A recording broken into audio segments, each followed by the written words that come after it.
selamat pagi teman-teman. Perkenalkan, nama saya Bubi Patra dari kelas 11 SMPK ITS Surakarta.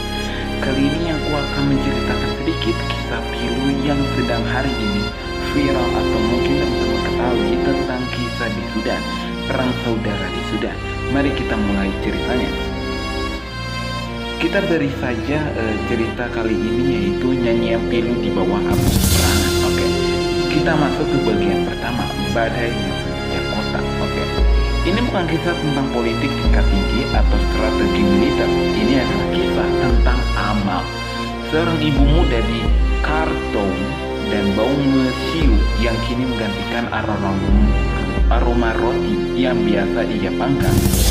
Sejak April 2023, Sudan yang sudah lama bergumul dengan ketidakstabilan terjerumus ke dalam jurang kegelapan. Konflik pecah bukan karena ancaman luar, melainkan dari dalam.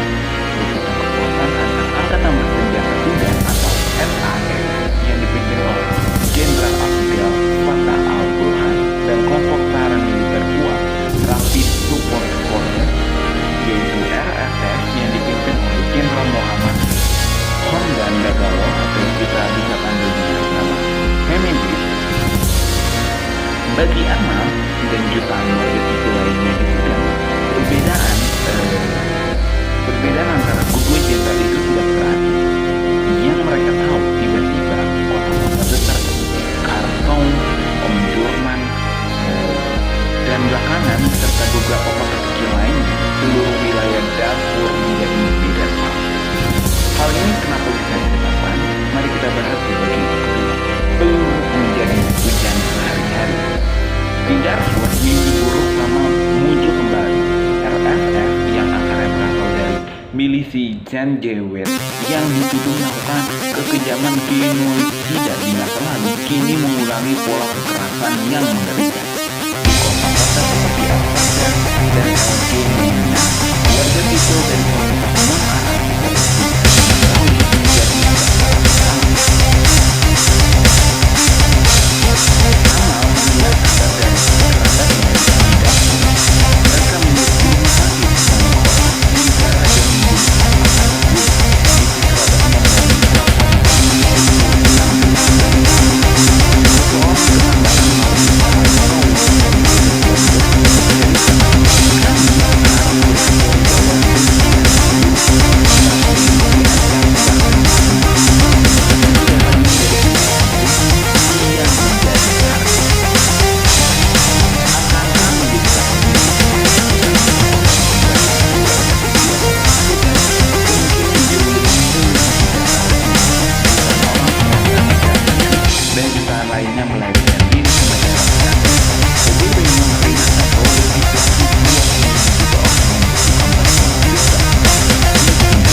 internasional dan campur tangan eksternal.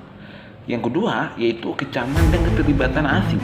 Pemerintah Amerika Serikat dan negara-negara barat mengeluarkan kecaman dan sanksi terbatas kepada para pemimpin yang bertikai. Namun yang lebih kompleks adalah dugaan campur tangan pihak luar. Laporan menyebutkan bahwa beberapa negara seperti Uni Emirat Arab dituduh memberikan dukungan finansial dan militer kepada RSF, sementara pihak militer Sudan yang disebut dengan SAF diduga menerima bantuan dari negara lain seperti Iran dan Turki. Keterlibatan asing ini seringkali didorong oleh kepentingan sumber daya seperti emas, justru mempengaruhi konflik dan menggagalkan upaya perdamaian di Sudan. Ya, jadi kita lanjut saja yang ketiga, yaitu keheningan dan kelelahan dunia. Teman-teman. Reaksi yang paling menyakitkan bagi warga Sudan seperti amal adalah kekalahan global fatigue terhadap krisis. Dengan konflik lain yang mendominasi berita utama, Sudan seringkali terlempar ke pinggiran, ya teman-teman. Dewan Keamanan PBB berdebat mengeluarkan resolusi, tetapi seringkali gagal mengambil langkah praktis yang kuat untuk memaksa pihak-pihak yang bertikai melindungi warga sipil atau memutus dukungan sipil. Evakuasi dan paspor. Ketika konflik memuncak di Sudan, banyak negara fokus pada evakuasi warga negara mereka sendiri, meninggalkan ribuan warga Sudan yang bekerja untuk misi-misi diplomatik tersebut. Banyak warga sipil Sudan yang paspornya tertinggal di kedutaan yang tertutup, membuat mereka tidak bisa mencari suaka, tempat yang lebih nyaman. Harapan di tengah kegelapan. Apa harapan kita sebagai orang Indonesia? Kisah Hamil belum berakhir yang ada di Sudan. Perpecahan perang saudara di Sudan itu sangat perlu diperhatikan oleh seluruh warga di dunia ini.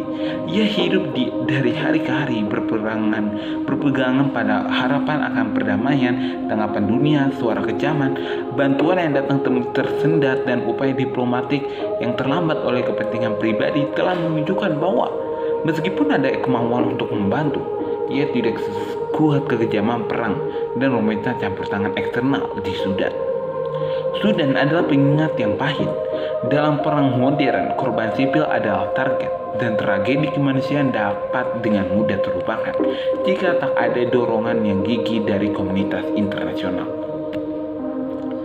Oke, sampai sini teman-teman kita perlu perhatikan bahwa walaupun kita hidup dalam dunia zaman modern, kita sebagai anak muda, sebagai Gen Z, kita harus bisa membantu warga Sudan menyuarakan, walaupun mungkin kondisi negara kita sedang tidak baik. Oke, gak apa-apa, kita bisa pinggirkan dulu menjadi nomor 2. Kita utamakan kepentingan negara lain, yaitu Sudan, agar kita dapat membantu anak-anak yang tanpa bersalah, ibu-ibu hamil, ataupun siapapun itu warga sipil. Sebagai sama-sama kita tidak bisa membantu sepenuhnya, tapi kita sama-sama bisa berdoa untuk mereka, untuk perdamaian, untuk orang-orang yang terlibat agar Tuhan pulihkan. Sekian dari saya, semoga teman-teman dapat informasi terbaik dari saya. Terima kasih. Selamat pagi, Tuhan Yesus memberkati.